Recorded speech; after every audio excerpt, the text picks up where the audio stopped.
जय हिंद दोस्तों, आपका स्वागत है इस वीडियो में।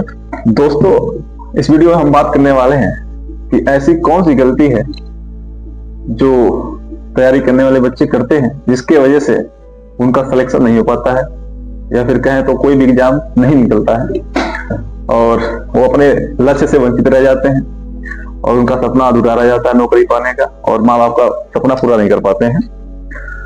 तो उसी गलती के बारे में आज हम बात करने वाले हैं और उस गलती को कैसे सुधारा जाए उसके बारे में बात करेंगे। हमें लगता है कि 95% बच्चे ये गलती करते हैं जिसकी वजह से उनका सिलेक्शन नहीं हो पाता है। ठीक है, और हम किस बेस पे बात कर रहे हैं, किस आधार पे बात कर रहे हैं, क्योंकि कंपटीशन के क्षेत्र में मैं काफी लंबे समय से और 2016 से तैयारी चल रही है मेरी, और बहुत सारे एग्जाम मैंने क्वालिफाई भी किए हैं। जैसे मान चले यूपीपी कांस्टेबल का एग्जाम 2 बार क्वालिफाई किया मैंने, यूपीपी, और उसके बाद आरपीएफ कांस्टेबल का एग्जाम क्वालिफाई किया मैंने, एसएससी जीडी का, फिर रेलवे ग्रुप डी का, और उसके बाद यूपीएसआई आपके सामने है। तो इतने लंबे समय में एक चीज मैंने नोटिस किया कि मतलब वो कौन सी गलती जो बच्चे करते हैं जिसका सिलेक्शन नहीं हो पाता है। ठीक है, तो आइए बात करते हैं उस गलती के बारे में। गलती है क्या चीज? देखिए, जहां तक मेरा पर्सनल अनुभव है, मुझे लगता है अगर आप जिस भी एग्जाम की तैयारी कर रहे हैं, अगर उसका प्रैक्टिस सेट सॉल्व नहीं कर रहे हैं तो सबसे बड़ी गलती कर रहे हैं, और यही सबसे बड़ी गलती है जिसकी वजह से आपका सिलेक्शन नहीं हो पाता है। ठीक है, आप चाहे जिस भी एग्जाम की तैयारी कर रहे हो, अगर आप प्रैक्टिस सेट सॉल्व नहीं कर रहे हैं तो आपका सिलेक्शन नहीं हो सकता। अब नौकरी का सपना भूल जाइए, और माँ बाप के सपने को पूरा करने के लिए अगर आप प्रैक्टिस सेट सॉल्व करेंगे तभी आपका सिलेक्शन हो पाएगा। क्लियर है? तो आइए पहले जानते हैं प्रैक्टिस सेट क्यों सॉल्व करना चाहिए। ठीक, क्या क्या इसके फायदे होते हैं। देखिए, सबसे बड़ी चीज, प्रैक्टिस सेट को सॉल्व करने के बाद ये पता चलेगा आपको कि आपकी तैयारी कितना हो गया है और कितना बाकी है। क्लियर? अगर आप प्रैक्टिस सेट सॉल्व नहीं करेंगे तो आपको बिल्कुल भी पता नहीं चलेगा कि आपकी तैयारी कितनी हुई है। क्लियर? और आप एग्जाम में ऐसे चले जाएंगे, एग्जाम प्रैक्टिस सेट सॉल्व किए तो एग्जाम निकलेगा नहीं। ठीक, इससे बेहतर ये है कि आप पहले से तैयारी करें और प्रैक्टिस सेट सॉल्व करें। ये पहला फायदा, आपको पता चल जाएगा कि आप कितना तैयारी करना बाकी है और कितना करते। ठीक, दूसरी चीज, आपका माइंड इतना शार्प हो जाएगा, दिमाग इतना तेज हो जाएगा कि किसी भी क्वेश्चन को एक बार पढ़ेंगे तो आपको पता चल जाएगा डिमांड क्या है क्वेश्चन की, और आपको पता चल जाएगा कि ये क्वेश्चन कह रहा है और इसमें करना क्या है। आपको लगाने ना आए वो बात है, लेकिन आपको इतना पता चल जाएगा इस क्वेश्चन का डिमांड क्या है। क्लियर? और तीसरी सबसे बड़ी चीज, टाइम मैनेजमेंट। आजकल के जो भी एग्जाम हो रहे हैं, बच्चों को यही शिकायत है कि टाइम कम पड़ जाता है, समय कम पड़ जाता है। क्लियर? तो आप डेली अगर प्रैक्टिस सेट करेंगे तो आपका टाइम मैनेजमेंट बढ़िया हो जाएगा। ठीक है, पहला, आपका दिमाग इतना तेज हो जाएगा कि आप क्वेश्चन पढ़ते ही समझ जाएंगे क्या करना क्या। दूसरा, आपको इतना पता चल जाएगा कि आपकी तैयारी कितनी हो गई है और कितनी बाकी है। ठीक है, और किस चैप्टर से बाकी है यही पता चल जाएगा। और तीसरा, टाइम मैनेजमेंट अच्छा हो जाएगा आपको। ठीक है, उसके बाद चौथी सबसे बड़ी और सबसे जरूरी चीज ये है, और ये सबसे बड़ा लाभ है, ये आपके अंदर कॉन्फिडेंस बढ़ जाएगा। ठीक है, क्योंकि प्रैक्टिस सेट में स्कोर आपका बढ़िया होगा तो आपका कॉन्फिडेंस ऐसे ही बढ़ जाएगा। ठीक है, और एग्जाम में जो प्रेशर होता है, प्रेशर भी उतना नहीं रहेगा। अगर आप स्कोर बढ़िया किए रहेंगे प्रैक्टिस सेट में तो एग्जाम में प्रेशर नहीं रहेगा, क्योंकि आपको यकीन रहेगा अपने आप तो हम इतना करते थे, और जितना प्रैक्टिस सेट में सॉल्व करते हैं, जितना स्कोर जाता है उसी के आसपास आपका स्कोर होगा। ठीक है, क्लियर? उसके बाद बात करते हैं प्रैक्टिस सेट सॉल्व कैसे करना है।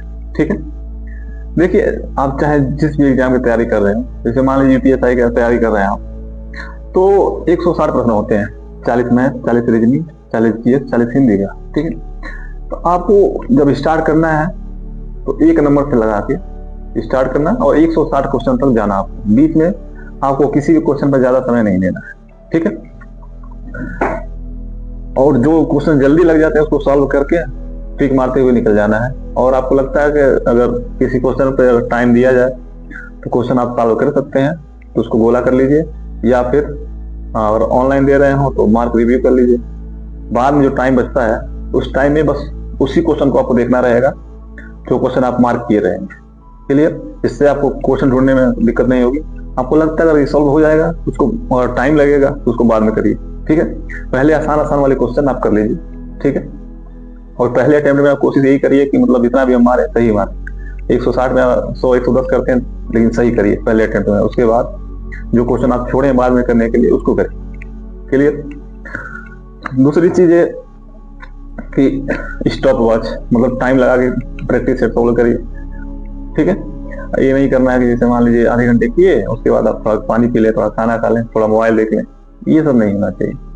आपको ये फील होना चाहिए कि आप एग्जाम हॉल में बैठे हैं और एग्जाम दे रहे हैं, ठीक है? ऐसा फील होना चाहिए, तभी आपको फायदा मिलेगा, ठीक है? हल्के में ही लेना है प्रैक्टिस सेट को। प्रैक्टिस सेट ही एक ऐसा तरीका है जो आपको सिलेक्शन दिला सकता है और आपके सपने को पूरा कर सकता है, ठीक है? तो आपके हाथ में, आप अपना सपना पूरा करना चाहते हैं कि नहीं करना चाहते हैं, ठीक है? क्योंकि अपने माँ बाप के लिए इतना कर ही सकते हैं, ठीक है? तो अपने लिए यहाँ से माँ बाप के लिए तो पढ़ लीजिए भाई, क्योंकि हर माँ बाप का सपना होता है उनका लड़का कुछ बने, कुछ करे। क्योंकि हम जब भी घर जाते हैं तो जो खुशी होती है माँ बाप के चेहरे पे, वो अलग ही होती है।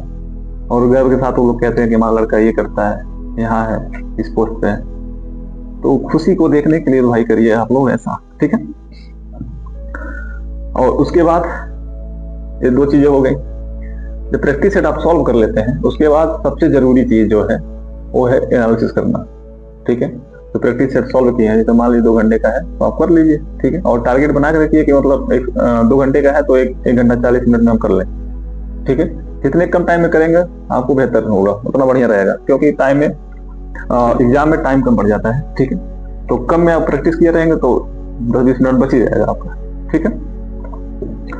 और उस प्रैक्टिस सेट सॉल्व करने के बाद एनालिसिस बहुत जरूरी चीज है, क्योंकि आप एनालिसिस नहीं करेंगे तो आपको ये पता नहीं चल पाएगा कि गलती कहाँ हुई है, कहाँ नहीं हुई। बहुत सारे बच्चे ये करते हैं, प्रैक्टिस सेट सॉल्व किए, उसके बाद बस इतना देख लेते हैं कितना सही है मेरा, ठीक? किसमें गलत है, किसमें सही है, किसमें किस पार्ट में कितना सही कितना गलत, ये नहीं देखते। तो आपकी प्रैक्टिस सेट सॉल्व करने का कोई फायदा नहीं है, क्योंकि जो गलती इस प्रैक्टिस सेट में आप करेंगे वही गलती आप बार बार दोहराएंगे, क्योंकि आप एनालिसिस नहीं किए, ठीक है? गलती को आप सुधार नहीं पाएंगे, क्योंकि आपको पता नहीं चलेगा गलती कहाँ हुई है, ठीक है? तो ऐसा नहीं करना, आपको एनालिसिस एकदम बेहतरीन करना है। देखिए एनालिसिस कैसे करना है। एनालिसिस देखिए, क्वेश्चन कोई भी गलत होगा, 2 तरह से गलत होगा। या तो आपको बिल्कुल नहीं आता, ठीक? या तो आता है, जल्दबाजी में कर दिए, क्वेश्चन पूरा ना पढ़ने के चक्कर में गलत कर दिए, और ऑप्शन ना देखे, ऊपर ऑप्शन मिला, वही मार्क निकल लिए। तो जल्दबाजी में क्वेश्चन गलती हो जाती है, सबसे होती है स्टार्ट में। प्रैक्टिस सेट इसीलिए तो हम कह रहे हैं सॉल्व कीजिए, ये सब छोटी छोटी गलतियां सुधार लेंगे आप, तो आपका स्कोर ऐसे ही बढ़ जाएगा और आपका सिलेक्शन आराम से हो जाएगा, ठीक है?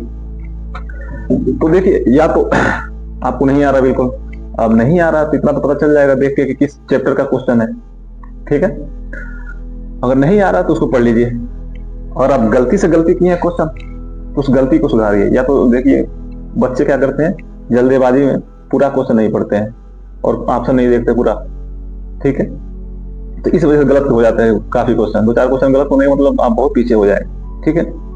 तो ये गलती आपको नहीं करनी है। और एनालिसिस मस्ट है। आपको जो नहीं आ रहा, जैसे मान लीजिए जो क्वेश्चन बार बार गलत हो रहा है, उसको लिख लीजिए आप कहीं पे, उसको आप अगर कल प्रैक्टिस सेट करेंगे तो रिवीजन कर लीजिए 10-15 क्वेश्चन, उसको देख लीजिए, क्या पता वही क्वेश्चन अगले सेट में आ जाए तो आप दोबारा गलत नहीं करेंगे, ठीक है?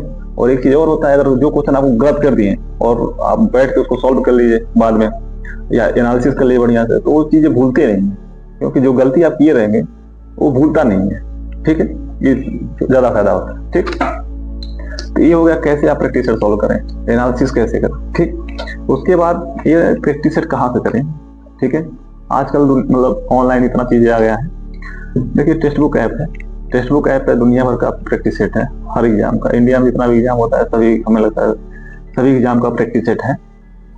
तो 300-400 में मिल जाएगा उसका सब्सक्रिप्शन, उसको ले लीजिए आप। और जैसे मान लीजिए यूपी का एग्जाम दे रहे हैं, यूपीएसआई का, यूपीटी का, सेम सिलेबस है मान के लिए, लगभग थोड़ा बहुत डिफरेंस है ऐसा ही मान लीजिए।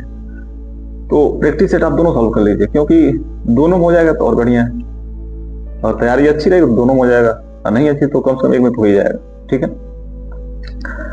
तो प्रैक्टिस सेट टेक्स्ट बुक से कर लीजिए, या फिर रोजगार वित्त अंकित RWA का ऐप है, उस पर कर लीजिए। मतलब आप ढूंढिए जहां भी फ्री मिल जाए, बस प्रैक्टिस सेट करने से मतलब होना चाहिए, आप प्रैक्टिस सेट फॉलो करना है।